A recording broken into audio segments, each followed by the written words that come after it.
अस्सलाम वालेकुम। अब आप अंदाज़ नजम में खुशामदीद। मैं जी नजम और आज हमारे पास बड़े खूबसूरत दोस्त तशरीफ़ लाए हैं और इनकी पॉडकास्ट मैं देखता रहता हूँ और बहुत कुछ सीखता भी हूँ। इनका एक अपना अंदाज़ बयां है, एक अपना ख़ास रंग है।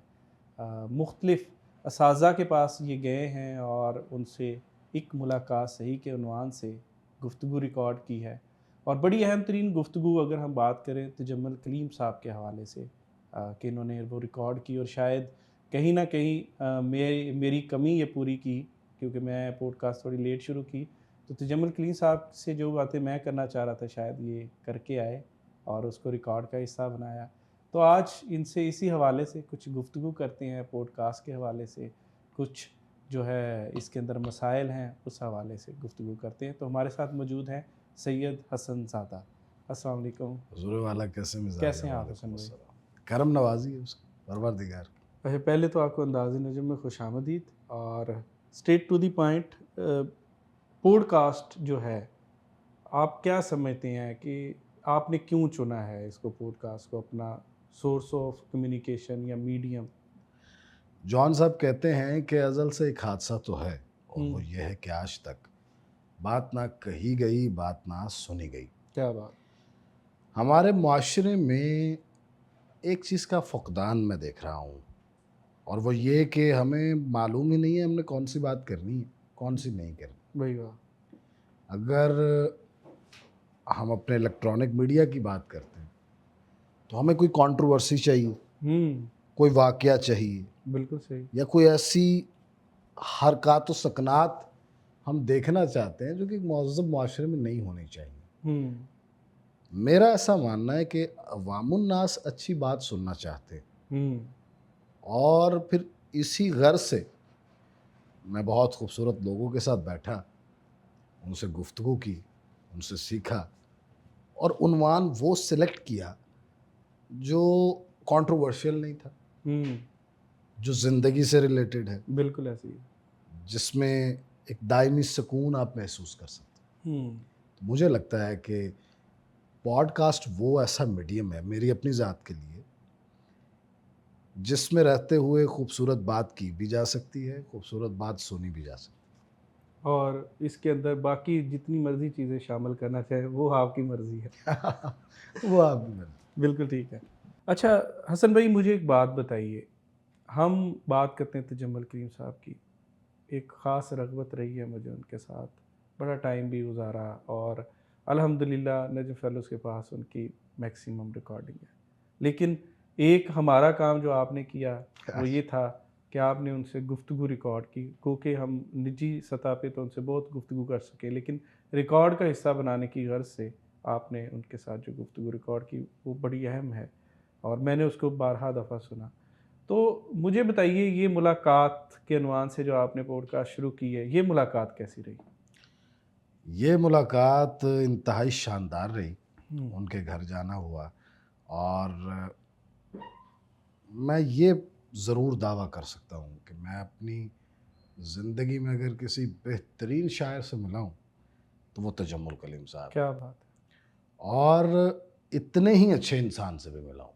हुँ, मुझे उन्होंने कहा, "शाह जी, जे तुसी सैयद ना ना होंदे, हुँ, हुँ। मैं तुहानू इंटरव्यू नहीं सी देना।" मैंने कहा, "अच्छा।" और वो 5 घंटे की नशिस्त है। सही, अमूमन आप जब उसको जाके देखते हैं, तो वो 45 मिनट है, लेकिन वो 5 घंटे मैं उनके पास रहा। अच्छा। और उसमें फिर वो बाकी सारे मामलात भी उनके चलते रहे, वैसे गुफ्तगू भी चलती रही। हुँ, तो मैं तो इंटरव्यू करने गया ही नहीं था, सच्ची बात जो है। मैं तो हुँ, उनका दीदार करने गया था, उनसे बातें करने गया था और सीखने गया था बहुत कुछ, जो हुँ, मुझे सीखने को मिला। हुँ, बहुत मेहमान नवाज़, बहुत ही सखी किस्म का इंसान और आपको एक ऑरा नज़र आता है जब आप उनसे मुलाकात आपकी तो ख़ैर बहुत ज़्यादा मुलाकात रही है। आप बिलाशुबा। ये मैं अपनी ऑडियंस के लिए बता रहा हूँ कि तजम्मुल कलीम कुछ शख्सियात ऐसी होती हैं, जिनको आप जब पहली बार देखते हैं, तो आपको बहुत बड़ी मालूम हो रही होती है और आहिस्ता, आहिस्ता, आहिस्ता सिमट के वो बहुत छोटी हो जाती है। हुँ, और कुछ शख्सियात ऐसी होती हैं कि आपको एक आम-सा आदमी लग रहा होता है। लेकिन जब आप उसके जितना करीब जाते हैं, जितना उससे मुंसलिक और होते हैं तो वो एक जाइंट बनता चला जाता है। बिल्कुल। तो तजम्मुल कलीम वो दूसरी किस्म की शख्सियत लगे मुझे। हाय हाय। अब मुझे दुख रहा इस चीज़ का कि इंटरव्यू के बाद भी जब मैं वो रास्ते में अपनी गाड़ी से वापस आ रहा था चूनिया से, तो मुझे महसूस हुआ, मैंने कहा यार बहुत कम था, हम्म। बहुत कुछ पूछा जा सकता था। वो एक बिल्कुल सही। मानी और शायरी का बहुत गहरा समंदर था जिसमें से बस चुल्लू भर पानी मैंने निकाला, और वो फिर बहुत पजीराई हुई उसकी। इसमें कोई शक नहीं है। अनफॉर्चुनेटली जब वो मैंने इंटरव्यू लगाया उस वक्त तो उसके इतने व्यूज़ नहीं आए, लेकिन उनकी डेथ के बाद तो फिर वो शौराए आफाक हर तरफ उसकी धूम मच गई। हम्म। हमारे हमसाए मुल्क से बहुत, इंडिया से बहुत पजीराई मिली उस इंटरव्यू की। फिर आपकी दाद तो वैसे मेरे लिए सनद है, जिस तरह का जीते आप रहे काम आप। करते हैं। बहुत ही एक अजीब व गरीब और उसके अच्छी अंदर ना जो शख्सियत। सबसे अहम, और हम गुफ्तगू के अंदर पहले भी जिक्र कर चुके हैं कि अहम जो पहलू था ना, मुझे आपका वो सवाल बड़ा अच्छा, और उसका जवाब मतलब इतना बड़ा फ़लसफ़ियाना अंदाज में उन्होंने जवाब दिया कि मौत के बारे में आपने सवाल किया कि भी मौत आपके नज़दीक है। हम्म, तो उन्होंने कहा कि भाई मौत तो बहुत अच्छी चीज़ है, कि भाई ये आपको उससे बचाती है, किसी से मांगने से बचाती है, मोहताजी से बचाती है। मोहताजी से बचाती है। मुझे मुझे कहते हैं शाह जी बड़ी खूबसूरत चीज़ है मौत। मैं क्या साबित करूँ कि मैं हम्म। ਕਹਿੰਦਾ ਤੁਹਾਨੂੰ अच्छा लगेगा कि ਤੁਸੀਂ मोहताज हो जाओ, पानी भी पीते रहो, अच्छा नहीं है। और वो चीज़ वो बहुत अच्छे तरीके से बयान कर सकते थे, क्योंकि मैं वहाँ पे मौजूद था। हम्म। मैंने देखा कि पानी अगर उन्होंने पीना है तो उसे उनको किसी ने पिलाना है। सिगरेट अगर उन्होंने पीनी है तो वो किसी ने पिलानी है। यानी तजम्मुल ठीक होकर जीना चाह रहे थे, लेकिन वैसे नहीं जीना चाह रहे थे जैसे वो जी रहे थे। हाय। लेकिन उसके अंदर भी वो बंदा पूरी ज़िंदगी जी रहा है। पूरी जिंदगी जी रहा उसके इतनी जो कह लें कि बंदे की कमज़ोरी है, और इतने ज़्यादा मसाइल के बावजूद वो बंदा अपनी पूरी लाइफ जो है उस पूरी शान के साथ गुजार रहा है। मुझे उस वक्त महसूस हो रहा था, मुझे वो है ना कि जीते नज़र नहीं आ रहे थे वो, है। हम्म। लेकिन एक उम्मीद नज़र आ रही थी कि बस छठी किताब मेरी जड़ी हो मेरे ठीक होने का इंतज़ार कर रही है, जिमें मैं ठीक होना तो मैं छपवाना। हाय। और जब उनकी डेथ हुई तो मैं रोया इस बात पे। मैंने कहा, यार किबला आपने, ये नहीं कि सिर्फ उनकी मेरी गुफ्तगू इंटरव्यू तक महदूद रही, उसके बाद भी मेरी उनसे बात होती रही। हम्म। तो जो लास्ट बात हुई वो यही थी कि बस ठीक हो जावा मैं किताब छपवानी। हाय हाय हाय। अच्छा हसन भाई, आपने मुख्तलिफ गुलकारों के भी जो है इंटरव्यूज़ किए हैं, जिसके अंदर गुलाम अली ख़ान साहब है, तारिक ख़ान साहब है, हामिद अली ख़ान साहब है। तो ये असाज़ा के साथ आपने कह लें कि फ़न के असाज़ा हैं, ये एक सनद का दर्जा रखते हैं म्यूज़िक के अंदर। जब आपने इनके साथ इंटरव्यू किए, उसके पीछे एक मुहरक़ात क्या है? आपकी ज़ाती क्या नज़रियात है कि भई आपने इंटरव्यू क्यों किए? या जो है आप इनसे सीखने के हवाले से गए हैं, तो क्या म्यूज़िक के अंदर आपका इंटरेस्ट कितना है?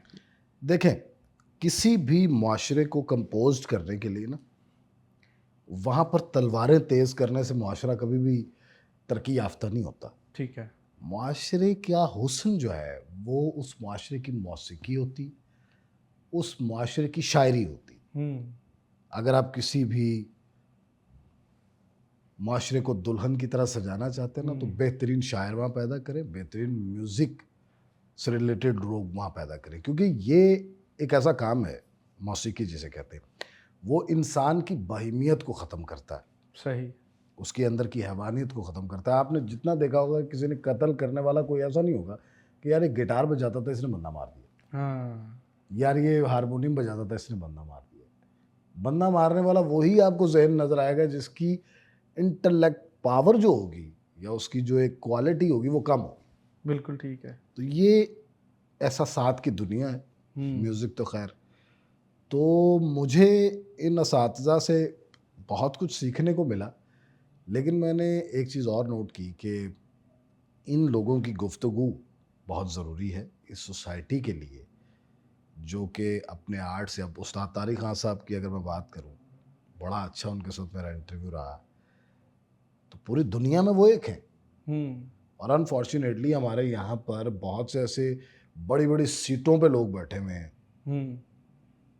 उनको आप तारिक खान साहब का नाम लें तो कहते कौन है ये, क्या करते हैं ये। बिल्कुल दुरुस्त। नहीं भाई, तबला प्लेयर, दुनिया का सबसे बड़ा तबला प्लेयर। वो वाकया भी इसके अंदर कोट करे जो हम अभी डिस्कस कर रहे थे कि एक वो चाहत फतेह अली खान साहब को उसके ऊपर फोकियत दे रहे थे हाँ वो सिर्फ इसलिए टीआरपी के मसाइल हैं। हमारे बड़े प्यारे दोस्त हैं, और मैंने उनका इंटरव्यू भी किया है, सहाफ़ती खिदमात बहुत ज़्यादा है उनकी। ताहिर सरवर मीर साहब, ओके। उन्होंने मुझे हंसते हुए बात सुनाई। उन्होंने कहा मैंने ना गुलाम अली खान साहब को कहा कि आप मेरे शो में आइएगा, पब्लिक टीवी में ओके। उनका शो था। उनका यार मैं तेरे शो ते की आड़ा है, हाँ। होते तो चाहत फतेह अली खान भी आ जाता। और जब उन्होंने कहा हाँ। उस चैनल के सीईओ को कि मैं गुलाम अली खान साहब को बुलाना चाह रहा हूँ, बड़े ही सुरीले किस्म के इंसान है ताहिर सरवर में, सब अच्छे लोगों के साथ उठना बैठना, म्यूज़िक को बड़े इन्हमाक से सुनने वाले और बड़े तवज्जो से सुनने वाले आदमी। उन्होंने कहा यार छोड़ो, गुलाम अली खान साहब को बुलाओगे, वो तो अपनी इनिंग्स खेल चुके हैं। यानी यहाँ पर हमारे इलेक्ट्रॉनिक मीडिया पर एक ये भी वजह है पॉडकास्ट करने की कि इलेक्ट्रॉनिक मीडिया पर इसके अंदर कुंज़ेन बैठे हुए हैं, और मालिकों को लग रहा है कि यार ये जो लोग बैठे हुए हैं ना हमारे चैनल्स पर, ये हमारे चैनल को कमाल कर रहे हैं। इनका अपना जो जहनी रुझान है या जो इनकी जहनी अप्रोच है वो बड़ी सतही है। बिल्कुल सही है भाई, आप चाहत फतेह अली खान की गुफ्तगू सुनाएंगे या आप गुलाम अली खान साहब की गुफ्तगू सुनाएंगे, ऑडियंस पे मत डालें। ऑडियंस में गुलाम अली खान साहब के बेतहाशा फैंस बैठे हुए हैं। ये आप पर है, आपकी ज़हनी सतह क्या कह रही है कि आपने चाहत फतेह अली खान को बुलाना है, रजब भट्ट को बुलाना है, इस तरह के लोगों को बुलाना है, या आप एक नाम सुनते हकीम लोहापाड़, मतलब ऐसे लोगों के इश्तिहार हमें मोहल्लों में नज़र आया करते थे, वो भी उन मोहल्लों में जहाँ पर आदमी की कोशिश होती मैं कम जाऊँ सोच समझ के जाना।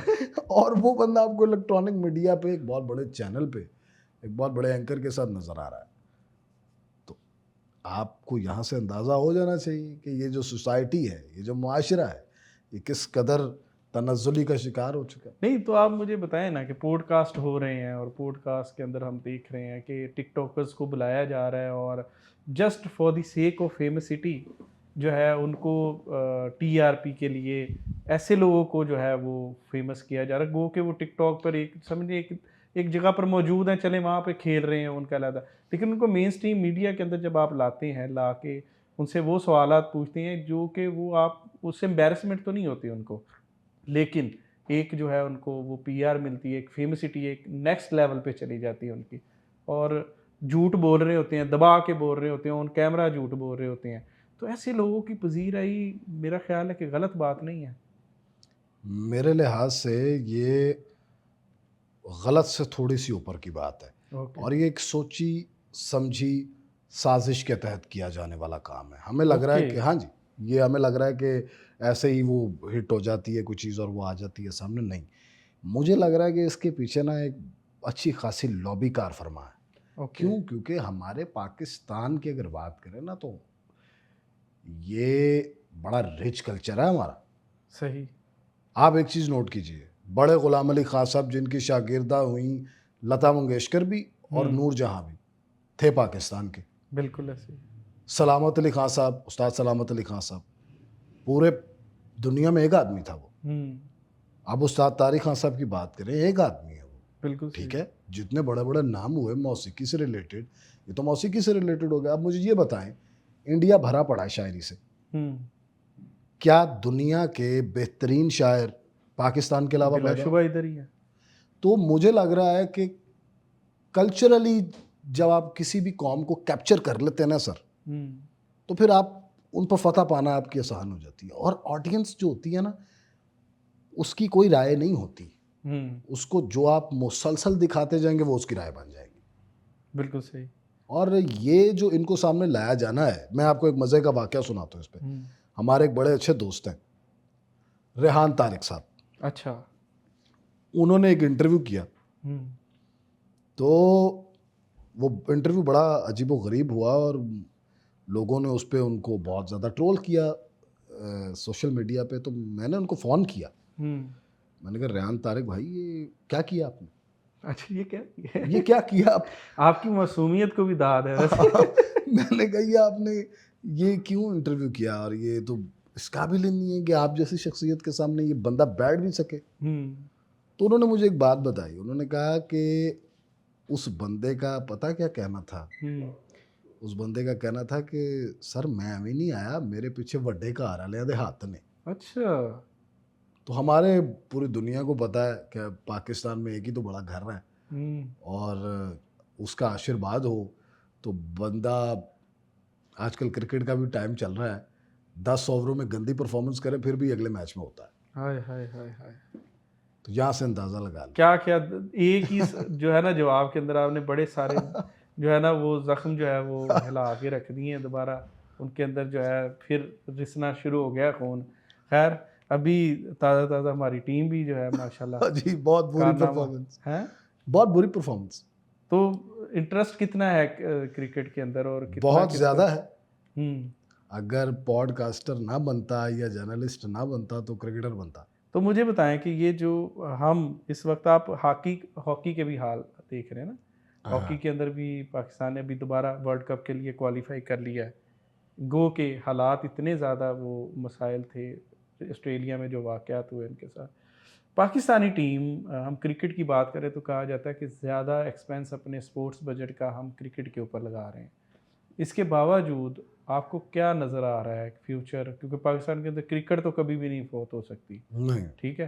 क्योंकि इसके अंदर कोई ना कोई किसी न किसी सूरत में टैलेंट आता ही रहना है। तो क्या लगता है कि हम टैलेंट किलर हैं? हमारे यहाँ मुर्दार परस्ती बहुत ज़्यादा है सर। ओके। जब तक एक आदमी जिंदा है उसमें हमें ऐब भी नज़र आते हैं, वो हमें बुरा भी बहुत सी जहतों से लगता है, हुँ। लेकिन जब हमने उसको पारसाई का टिकट देना होता ना, तो हमने एक ही मेरिट रखा हुआ है कि वो मर जाए। हाय! तो यहाँ पर एक बड़ा, मैं जुमला पिछले दिनों पढ़ रहा था किसी का, उसने कहा अगर आप बहुत काबिल हैं ना तो फ़ौरन से पहले कोशिश करें ये मुल्क छोड़ने की, हुँ। क्योंकि यहाँ पर तो या तो सिफारिशी कल्चर है या तो रिश्वती कल्चर है, हुँ। और उसके साथ चीज़ें चलती हैं। वसीम अकरम साहब ने एक इंटरव्यू में कहा था कि मेरे साथ एक बड़ा बेहतरीन किस्म का बॉलर आया था, लेकिन वो किसी वजह से सिलेक्ट नहीं हो सका, वजह आप खुद ही तलाश कर वैसे लीजिए। भी कहा जाता है ये सदी अहमकों की पजीराई की सदी है। ऐसा है। ये इससे आगे तो मेरा ख़्याल में बात ख़त्म हो जाती है ना। अच्छा हसन भाई, अल्लामा अनवर नजफ़ी साहब के साथ आपने पॉडकास्ट किया, उसके अंदर एक बड़ा अहम तरीन मौजू बाग़ फ़िदक, उसके ऊपर आपने गुफ्तगू की। तो अहले तशय्युओ की नज़र में जो बाग़ फ़िदक का मामला है या क्या है, इसकी तारीख़ी अहमियत और दूसरे जो मामलात ऐसे आप क्या आपने रिसर्च से अपने सीखा है? सर बड़ा बखूबी पढ़ा इस चीज़ को। वो जॉन एलिया साहब का एक शेर है, क्यों में छपा है, जो उनकी हुँ। छठी किताब शायरी की आई है। उसमें कहते हैं हैफ दराज़ी इस किस्से की, आहा! इस किस्से को ख़त्म करो। वाह! क्या तुम निकले अपने घर से? हुँ। अपने घर से हम निकले। बहुत अच्छे। तो बाग़ फ़िदक जो है वो एक टर्निंग पॉइंट है। हुँ। उस ज़माने को मद्देनज़र रखते हुए कि जिस वक़्त ना सोशल मीडिया था, ना इलेक्ट्रॉनिक मीडिया था, ना ही न्यूज़पेपर्स थे। एक नुक्ता है, मुझे लगता है कि वो दुनिया की सबसे ज़ीरक शख्सियत ने वो नुक्ता तमाम मुसलमानों के सामने रख दिया है ठीक। कि हक़ किस तरफ खड़ा है। अगर आज मुझसे आप पूछें इसी टॉपिक के हवाले से, तो मैं तो ये कहूँगा कि मुझे तो ये घर की बात लगती है। हुँ। और सैयदा बेहतरीन शख्सियत है, इसमें कमाल तो कोई तरीन शख्सियत है, वो हक़ पर है। हुँ। मेरा अपना एक ये नज़रिया है, किसी को इख्तलाफ होगा, उसके पास अपनी वजूहात होंगी, लेकिन ये सच है और सच कभी झुटलाया नहीं जा सकता। अच्छा, अमूमन कहा जाता है ना कि वो इतनी बड़ी हस्तियाँ हैं और उन हस्तियों का जो मतमय नज़र है कभी बाग़ फ़िदक की हद तक तो क्योंकि दुनियावी चीज़ें उनके लिए बेमानी होती हैं, इन चीज़ों के लिए वो कभी भी ना तो उन्होंने ज़िंदगी में सोचा होगा ना क्या है। कोई फ़कीर भी आ जाता था उनके दर पर तो वो अपना उठा के खाना उनको दे देते होते। तो आपको क्या लगता है कि बाग़ फ़िदक के ऊपर इतनी कंट्रोवर्सी क्यों हम देखते हैं? बड़ा अहम सवाल है ये, और बड़ा उम्दा सवाल है ये। देखें, इस तारे जो होते हैं ना, हुँ, या जो नुक्ते होते हैं, वो सिर्फ इसलिए नहीं होते कि सिर्फ उन पे बात करनी होती है, उनके पीछे एक बाकायदा नज़रिया कार फरमा होता है। ठीक है। तो बाग़ फ़िदक एक ज़मीन का टुकड़ा नहीं है। हुँ, बाग़ फ़िदक में दो शख्सियात हैं ना, दो पार्टियां इन्वॉल्व हैं। वो दो नज़रियात उस वक़्त बरसर पैकार थे, ठीक है। और वो बुनियाद रख रहे हैं आने वाली नस्लों की रुश्द व हिदायत की। सही। जब एक मुसलमान ने हर तनाज़े का हल निकालना होता है कि यार सही बात है कहाँ, हुँ, तो वो सैयदा की वकालत करता है, सैयदा के मौक़िफ़ को समझता है। वो मौक़िफ़ के अंदर आपको कुल कायनात खुल जाती है। हुँ, विरासत रसूल के मामलात खुलते हैं। फिर अज़मत हुसैन इब्न अली अलैहिस्सलातु वस्सलाम की बात खुलती है। क्योंकि जब मैं इसको ऐसे नहीं देखता, मेरा मानना है कि सैयदतुन निसाइल आलमीन एक बहुत ही बुलंदोबाला शख्सियत का नाम है। इसमें तो कोई शक। क्योंकि इमाम का फरमान है कि हम आइमा कुल कुल कायनात पे हुज्जत है, हुँ, और हमारी दादी सैयदा हम आइमा पर हुज्जत है। हुँ, तो जो नुक्ता सब तलाश करना चाह रहे हैं, या जो हक तलाश करना चाह रहे हैं, उस हक की अलमबरदार सैयदा है। सही। कि वो सिर्फ एक मामलात नहीं था। अगर उसकी डेप्थ में हम जाते हैं तो बहुत से ऐसी भी बातें हो सकती हैं जो बड़ी कंट्रोवर्शियल भी हैं, और वो यकीनन यहाँ। हमारा आज का मौज़ू इन बातों को डिस्कस नहीं करना है, एक खुलासे के तौर पर, एक तारीख़ी अहमियत के तौर पर इसको देखना है, जो हाँ, हम आपने सीखा है अपने। मैंने मैंने ये सीखा है कि हमारे यहाँ ना सर, हम पंजाब के रहने वाले लोग हैं, हुँ, और पंजाब की धरती में ना दुश्मन की बेटी भी घर आ जाए तो हम वो जो कह रही होती है मान लेते हैं कि यार यार ती टुर के घर आ गई है। हुँ, तो वो तो रसूल सल्लल्लाहु सल्लल्लाहु अलैहि अलैहि वसल्लम। वसल्लम की दुख्तर है।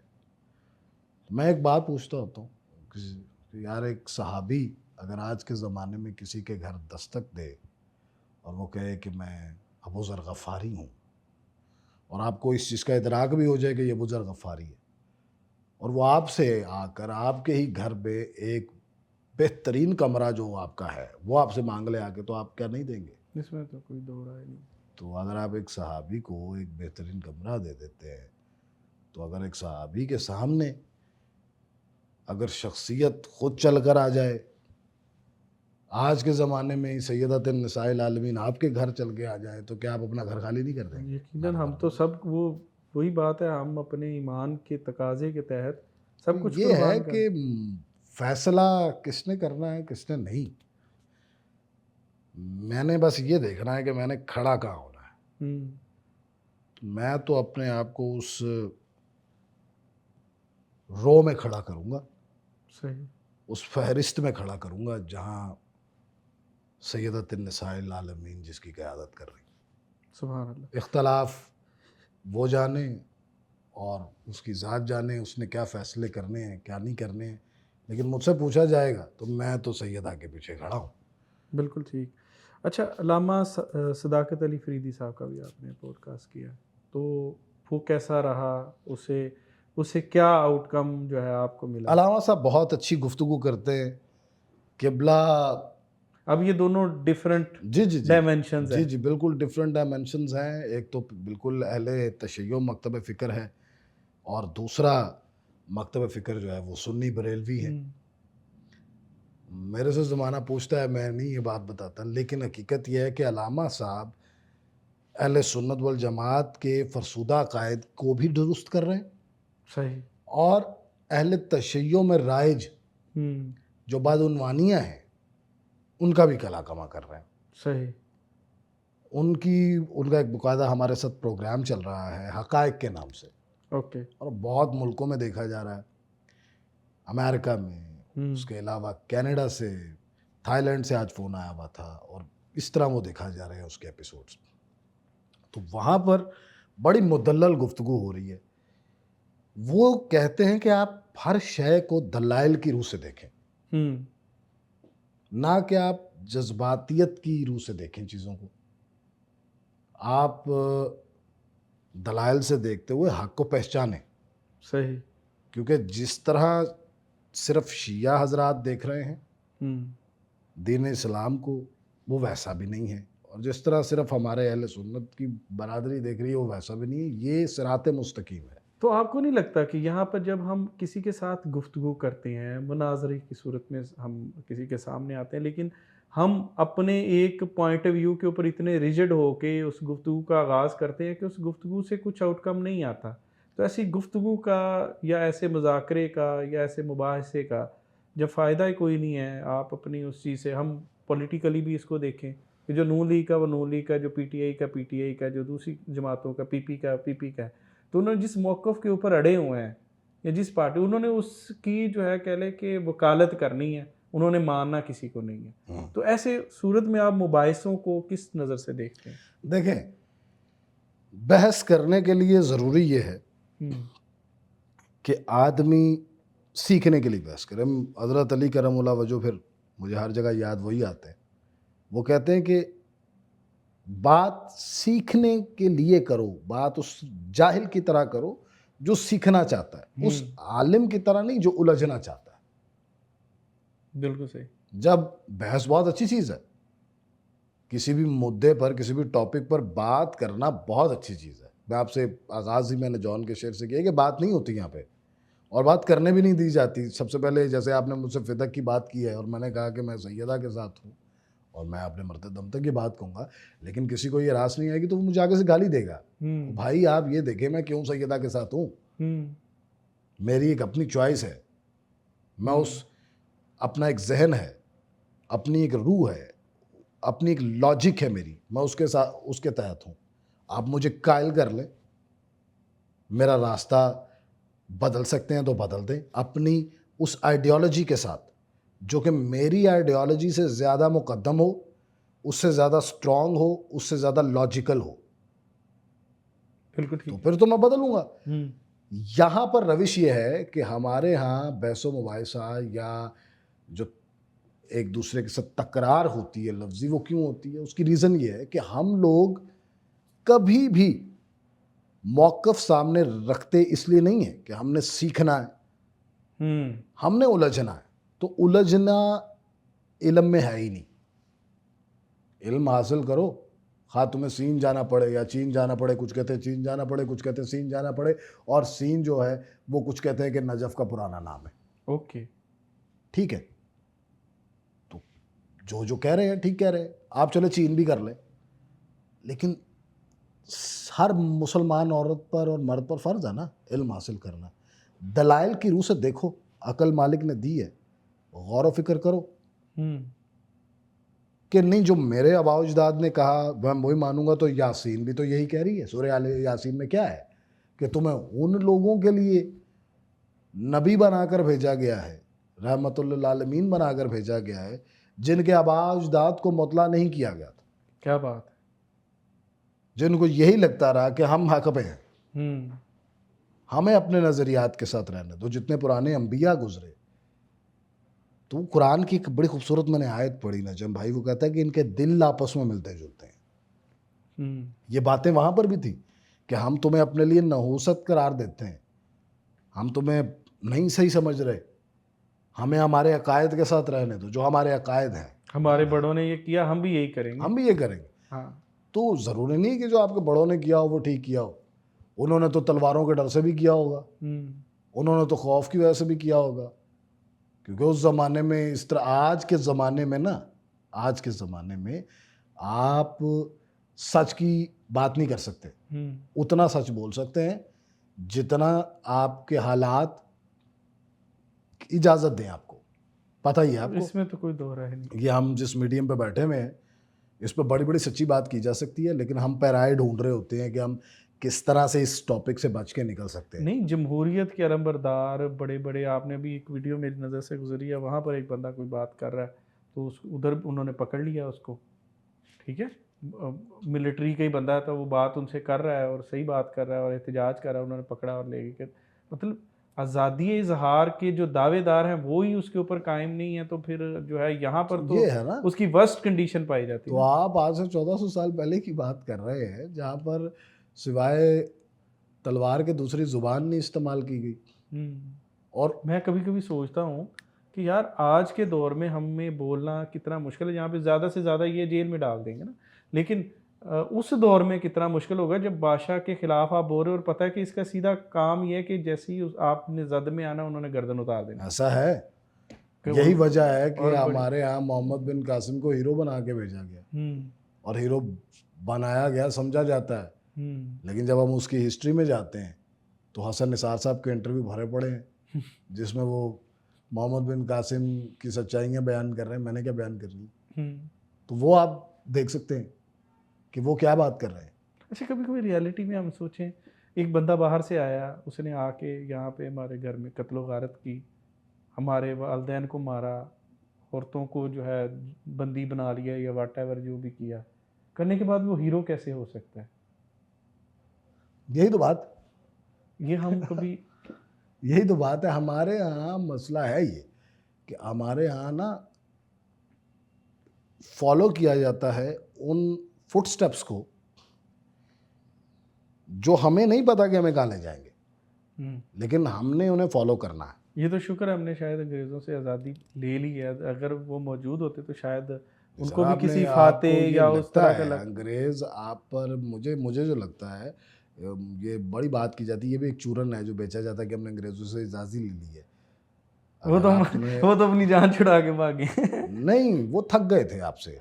वही ना। वो वो बेसिकली उनको एक चीज़ का अंदाज़ा हो चुका था कि उन्होंने आपको ज़हनी तौर पे यरगमाल बना लिया है हाँ। और अब आप वो ज़ॉम्बीज़ की तरह जो है ना उनकी घंटियों की आवाज़ों के पीछे जाते रहेंगे। अब उन्हें आपको मज़ीद ख़राब करने की ज़रूरत नहीं है। हुँ, हाँ, वो आपके अभी भी हुस्न के पीछे हैं, जो आपके माशरे का हुस्न है, अच्छी शायरी, प्यार, खुलूस वाले लोग जो गुफ्तगूएँ कर रहे हैं, मोहब्बत करने वाले लोग, वो उनको हिट करते हैं, वो उनको करते रहेंगे।